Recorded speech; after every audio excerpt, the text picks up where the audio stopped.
বন্ধুরা, সুদূর লন্ডন থেকে বাংলাদেশের একজন উচ্চ শিক্ষিত ছাত্র আমার সাথে যোগাযোগ করেছে। এই বৈষম্য বিরোধী সরকার তার সাথে এমন বৈষম্য করেছে যে আজ সে লন্ডনের পথে পথে ঘুরে বেড়াচ্ছে। কাল কি হবে, কোথায় যাবে কিছুই জানে না। এই বৈষম্য বিরোধী ছাত্র আন্দোলনের সরকার এই ছাত্রের সাথে এতটাই বৈষম্য করেছে, সেই গল্পটাই আজ আমি আপনাদেরকে শোনাবো। বন্ধুরা, আজকের এই ভিডিওটি কোনো সাধারণ বিষয় নিয়ে নয়। আজ আমরা আলোচনা করব একজন ছাত্রের গল্প, যে নিজেকে দেশের জন্য নিবেদন করতে চেয়েছিল, কিন্তু আমাদের বর্তমান সরকারের বৈষম্যমূলক আচরণের শিকার হয়ে তার জীবন আজ ধ্বংসের মুখে। নুরুল আহাদ একজন প্রতিভাবান যুবক, যিনি করোনার মহামারীর সময় তার প্রিয় মা, বড় বোন এবং বড় বোনের স্বামীকে হারিয়েছেন। ভাবুন তো, একজন যুবকের জীবন কেমন মর্মান্তিক সময়। এই সময়টা যখন বাধ্য হয়ে ওই সময় তার পরিবারের থেকে তাকে দূরে থাকতে হয়েছিল শুধুমাত্র ফ্লাইট নিষেধাজ্ঞার কারণে, তিনি তখন দেশে ফিরতে পারেননি, শেষবারের মতো মায়ের পাশে থাকতে পারেননি। এই ধাক্কা তার জীবনকে পুরোপুরি পরিবর্তন করে দিল, কিন্তু তখনও তিনি ভেঙে পড়েননি। নুরুল তার জীবনের এই কষ্টকে শক্তিতে পরিণত করার সিদ্ধান্ত নিলেন। দেশের জন্য কিছু করবেন। তিনি যুক্তরাজ্যে গিয়ে পড়াশোনা শুরু করলেন। মাস্টার্স ইন অ্যাকচুয়াল সায়েন্স এবং অ্যাকচুয়ারি ম্যানেজমেন্ট নিয়ে দেশকে সেবা দেওয়ার স্বপ্ন দেখলেন। কিন্তু বন্ধুরা, আজ সেই স্বপ্ন ধূলিসাৎ হয়ে গিয়েছে। এই ছেলেটি, যিনি দেশের সেবায় নিজেকে নিবেদন করতে চেয়েছিলেন, তিনি আজ এই সরকারের অবহেলা ও প্রতারণার শিকার। বাংলাদেশ সরকার তাকে বৃত্তির প্রতিশ্রুতি দিয়েছিল, যাতে তিনি পড়াশোনা শেষে দেশে ফিরে দেশের বীমা খাতে কাজ করতে পারেন, কিন্তু সেই প্রতিশ্রুতি কেবল কাগজে লেখা মিথ্যে কথা হয়ে রয়ে গেল। আজকের সরকার, যাদের মুখে সবসময় ছাত্রদের কল্যাণের কথা শোনা যায়, তারা আজ কিভাবে একজন ছাত্রের জীবনকে এমনভাবে ধ্বংস করে দিতে পারে। নুরুল সমস্ত শর্ত মেনে, সরকারের সমস্ত শর্ত মেনে নিজের যোগ্যতায় পড়াশোনা করেছিলেন, কিন্তু যখন সময় এলো তাকে সমর্থন করার, সরকার তার পায়ের নিচের থেকে মাটি সরিয়ে নিল। তাহলে প্রশ্ন হলো, এই বৈষম্য বিরোধী সরকার কি শুধু কথার ফুলঝুরি ছড়াতেই ব্যস্ত? তাদের দেওয়া প্রতিশ্রুতিগুলো বাস্তবায়নে এখন কি কোনো মনোযোগ নেই তাদের? আমরা আজকের এই ভিডিওর মাধ্যমে বাংলাদেশের বর্তমান সরকারের কাছে সরাসরি প্রশ্ন রাখতে চাই। কেন এই বৈষম্য? কেন এই অমানবিকতা? যারা ক্ষমতায় আসার জন্য ছাত্র আন্দোলনের পতাকা উঁচিয়েছিল, আজ তারা কেন একজন ছাত্রের ভবিষ্যৎ নিয়ে এমন ছলচতুরি করছে? বন্ধুরা, আমরা নুরুল আহাদের কষ্টের গল্প শুনলাম, তার স্বপ্ন ভেঙে যাওয়ার গল্প শুনলাম। তাই এবার আমি আপনাদেরকে শোনাবো কিভাবে এই সরকার তাকে প্রতারণা করেছে, কিভাবে তাকে প্রতিশ্রুতি দিয়েও বৈষম্যের শিকার হতে বাধ্য করেছে। এই সরকার, যাদের বৈষম্য বিরোধী আন্দোলনের ইশতেহারে ছাত্রদের জন্য বিশেষ প্রতিশ্রুতি ছিল, তারাই আজ নুরুলের মতো একজন মেধাবী ছাত্রকে বৈষম্যের মুখে ঠেলে দিয়েছে। তাকে প্রথমে বৃত্তির প্রতিশ্রুতি দেওয়া হয়, কিন্তু সেই প্রতিশ্রুতিকে তারা কেবল একটি হাস্যকর কাগজের টুকরোতে সীমাবদ্ধ রেখেছে আজ। আর এখানে সরকারের কি কৌশল ছিল শুনবেন।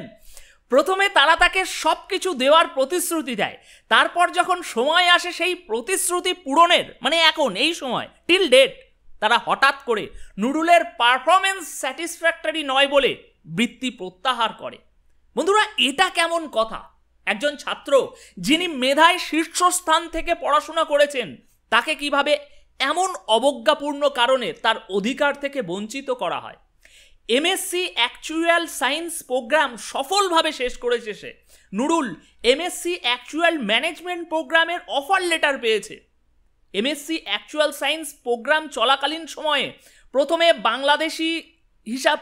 বাংলাদেশি হিসাবে যুক্তরাজ্যের actuary department research project intern হিসেবে কাজ করেছে, প্রথম বাংলাদেশি। 17 জুলাই 2023 সালে গভর্নমেন্টের অর্ডারে এমএসসি অ্যাকচুয়াল ম্যানেজমেন্ট প্রোগ্রামের বৃত্তি দেওয়ার জন্য সবগুলো শর্তই সে সঠিকভাবে পূরণ করেছে। সরকার যা যা শর্ত দিয়েছে এটা করার জন্য সব পূরণ করেছে, কিন্তু তার করা আবেদন গোপন রেখে ও মিথ্যাচার করে তারা তাকে এই প্রাপ্য বৃত্তি থেকে বঞ্চিত করতে চাইছে। এখন বিষয়টি নিয়ে অর্থ উপদেষ্টা ডক্টর সালাউদ্দিন আহমেদের কাছে বারবার ইমেল করার পরও কোনো উত্তর পায়নি সে। বন্ধুরা, পুরনো ঘটনা, এই কিছুদিন আগে ঘটে যাওয়া এই সব ঘটনা। বর্তমান আর্থিক প্রতিষ্ঠান বিভাগের দায়িত্বপ্রাপ্ত কর্মকর্তারা এই চলতি সেপ্টেম্বর মাসের 18 তারিখ এবং সেপ্টেম্বর 23 তারিখে ভিন্ন ভিন্ন রকম কথা উল্লেখ করে চিঠি পাঠিয়েছেন, যার মধ্যে বেশ কিছু বড় ভুল রয়েছে। তাই এগুলো আমাদের স্পষ্ট করে দেখায় যে যোগ্য একজন প্রার্থীকে দমিয়ে রাখার জন্যই তারা মিথ্যা ও প্রতারণামূলক তথ্যের আশ্রয় নিচ্ছেন। বিষয়টি নিয়ে আমাদের প্রধান উপদেষ্টা, স্বর্ণবিজয়ী, শান্তিতে নোবেল প্রাপ্তি করা ডক্টর ইউনূস এবং তার একান্ত সচিব সাব্বির আহমেদের কাছে বেশ কয়েকটি ইমেল ও হোয়াটসঅ্যাপ মেসেজ করার পরও কোনো উত্তর পাওয়া যায়নি। বন্ধুরা, এটি স্পষ্টভাবেই ব্যাপক বৈষম্য, দুর্নীতি ও মেধার অবমূল্যায়ন, মানবাধিকার লঙ্ঘনেরও একটি ঘটনা যা আমাদের স্বর্ণবিজয়ী ইউনূস সরকারের অধীনে বর্তমানে ঘটছে। সরকার কি জানে না যে ছাত্র আন্দোলনের ভিত্তিতেই তাদের ক্ষমতায় আসা সম্ভব হয়েছিল? আজ সেই ছাত্রদের জন্য তারা কি করছে? বৈষম্য, অবহেলা এবং প্রতারণা, এটাই কি তাদের বর্তমান নীতি? বন্ধুরা, আজ আমরা এই ভিডিওর মাধ্যমে সরাসরি বাংলাদেশ সরকারের কাছে প্রশ্ন রাখতে চাই, কেন একজন এরকম মেধাবী ছাত্রের ভবিষ্যৎকে এভাবে ধ্বংস করা হচ্ছে? যারা নিজেরা ছাত্র আন্দোলনের ফসল, তারা আজ কিভাবে একজন ছাত্রের জীবনের সাথে এমন প্রতারণা করতে পারে? বৈষম্য বিরোধী সরকার কি নিজেদের নীতির প্রতিও বিশ্বস্ত নয়? তারা নিজেরাই কি রাস্তায় মাইক নিয়ে গলা ফাটিয়ে ফাটিয়ে চিৎকার করে আসেনি এতদিন? ছাত্রদের পাশে থাকার কথা বলে আসেনি এতদিন? তাহলে আজ কেন এই মেধাবী ছাত্রের স্বপ্নকে ধ্বংস করা হচ্ছে? বন্ধুরা, নুরুলের এই ঘটনার পিছনে কেবল একটি মেধাবী ছাত্রের স্বপ্ন ভাঙা নয়, এটি আমাদের দেশের ভবিষ্যৎ ধ্বংসের প্রতীক। আমরা কি এই অন্যায়ের কাছে মাথা নত করব, নাকি আমরা একসাথে সরকারের কাছে জবাবদিহি চাইব?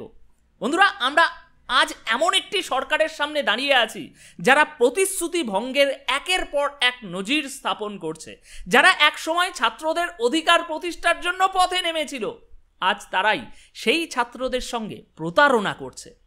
নুরুল আহাদের ঘটনা কেবল একটি উদাহরণ, এটি আমাদের দেশের হাজার হাজার মেধাবী ছাত্রের প্রতিফলন। সরকারের অবহেলার কারণে যাদের ভবিষ্যৎ আজ এরকমই নুরুলের মতনই ধ্বংসের পথে যাচ্ছে। এই সরকারের কি মনে আছে যে তারা ক্ষমতায় এসেছে এই ছাত্রদের শক্তিশালী আন্দোলনের ভিত্তিতে? অথচ আজ সেই ছাত্রের দিকে কেন তারা ফিরে তাকাচ্ছে না? যখন নুরুল আহাদ 1 বছরের বেশি সময় ধরে মেধাবী শিক্ষার্থী হিসাবে নিজের প্রমাণ দিচ্ছেন, তখন কেন সরকার তার প্রতিশ্রুতি থেকে পিছিয়ে আসছে? সরকার প্রতিশ্রুতি দিয়েছিল যে নুরুলকে সম্পূর্ণ 2 বছর বৃত্তির আওতায় রাখা হবে, তার মেধার ভিত্তিতে তাকে উচ্চ শিক্ষা শেষ করতে সহায়তা করা হবে। কিন্তু আজ সেই প্রতিশ্রুতি তারা নানা অজুহাত দিয়ে তাকে বৃত্তি থেকে বাদ দিচ্ছে। এটি কি শুধু একটি ভুল, নাকি এটি একটি সুপরিকল্পিত প্রতারণা? বন্ধুরা, আপনারা কি জানেন নুরুল রীতিমতো তার প্রথম বছর শেষ করেছে এবং মেধায় শীর্ষস্থান অর্জন করেছে, অথচ আজ এখন হঠাৎ করে তাকে বলা হচ্ছে যে তার পারফরমেন্স সন্তোষজনক নয়। এটা এক ধরনের কৌতুকই বটে। আমাদের এই মেধাবী ছাত্র, যিনি যুক্তরাজ্যের মতো একটি দেশের অন্যতম সেরা বিশ্ববিদ্যালয়ে প্রথম বাঙালি হিসাবে মর্যাদা অর্জন করেছেন, তার পারফরমেন্স কিভাবে অসন্তোষজনক হতে পারে? এটা কেবল সরকারের উদাসীনতা নয়, এটা স্পষ্ট প্রতারণা। প্রতিশ্রুতি দেয়া হয়েছিল, কিন্তু সেই প্রতিশ্রুতি এখন রাখা হচ্ছে না। তাই এটি এমন একটি সরকারের পরিচয় যারা জনগণের সাথে প্রতারণা করতে কোনো দ্বিধা করে না। তাহলে প্রশ্ন হলো, এই সরকার কিসের জন্য ক্ষমতায় এসেছে? তাদের নিজেদের বর্ণিত প্রতিশ্রুতির পেছনে কি কোনো মূল্যবোধ নেই, নাকি তারা কেবল ক্ষমতায় থাকার জন্যই জনগণের সাথে একের পর এক প্রতারণা করছে? নুরুল আহাদের মতো হাজার হাজার ছাত্র এখন প্রতিদিন তাদের স্বপ্ন হারাচ্ছে, তাদের ভবিষ্যৎ অন্ধকার হয়ে যাচ্ছে। সরকার তাদের কাছে প্রতিশ্রুতি দিচ্ছে তাদেরকে, অথচ সেই প্রতিশ্রুতি তারা পরে গিয়ে ভুলে যাচ্ছে নিজেদের স্বার্থে। একজন ছাত্র যার স্বপ্ন ছিল দেশের সেবা করা, সে আজ তার ন্যায্য অধিকার থেকে বঞ্চিত। কেন একজন মেধাবী ছাত্র আজ এভাবে প্রতারিত হচ্ছে? দেশ তো বদলেছে, স্বাধীন হয়েছে। বৈষম্য বিরোধী আন্দোলনের নেতাদের এই বৈষম্য কেন? তাহলে কেন একজন মেধাবী ছাত্রের জীবন নিয়ে এমন ছেলেখেলা আচরণ করা হচ্ছে? আমরা চাই সরাসরি উত্তর, কোনো বাহানা নয়। নুরুল আহাদ তার পড়াশোনা সম্পূর্ণ করেছে, সরকারের রাখা সমস্ত শর্ত পূরণ করেছে, তাহলে কেন আজ তার অধিকার থেকে তাকে বঞ্চিত করা হচ্ছে? আমরা জানি যারা ক্ষমতায় থাকে তাদের দায়িত্ব বড়, কিন্তু এই দায়িত্ব যখন তারা ভুলে যায় তখন জনগণের কণ্ঠ দিয়ে তাদের স্মরণ করিয়ে দিতে হয়। আর আমরা আজ সেই কণ্ঠ তুলে ধরছি। সরকারকে নুরুল আহাদের প্রতি করা এই অন্যায়ের জবাব দিতেই হবে। আমরা আজ নুরুলের পক্ষ থেকে দাবি জানাচ্ছি, তাকে তার ন্যায় বিচার দিতে হবে, এই অন্যায় অবিলম্বে সংশোধন করতে হবে, এবং আমরা অপেক্ষা করছি। কারণ এই দাবি শুধু নুরুলের নয়, এটি দেশের প্রতিটি ছাত্রের দাবি। ন্যায় বিচার যদি না হয় তবে এই ছাত্ররা চুপ থাকবে না। নুরুলের সাথে কিভাবে এমন বৈষম্য হলো, কেন তাকে এমনভাবে বঞ্চিত করা হলো যখন তার সমস্ত শর্ত পূরণ ছিল? আমরা আজ সেই প্রশ্নের উত্তর চাই এবং প্রতারণার জবাব এই প্রতারণার জবাব তাদেরকে দিতেই হবে। নুরুলের মতো একজন ছাত্রকে কেন প্রতারণার শিকার হতে হলো? এই প্রতিশ্রুতি ভঙ্গের জবাব কে দেবে?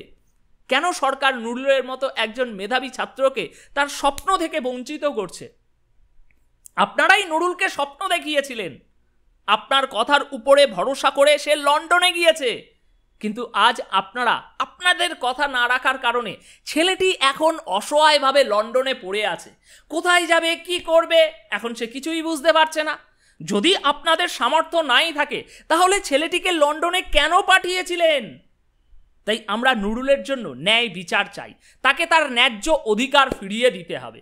যদি আজ আমরা তার পাশে না দাঁড়াই, এই ছাত্রটির পাশে, তবে আগামীকাল এই বৈষম্যের শিকার আপনিও হবেন, দেশের যে কেউই হবে।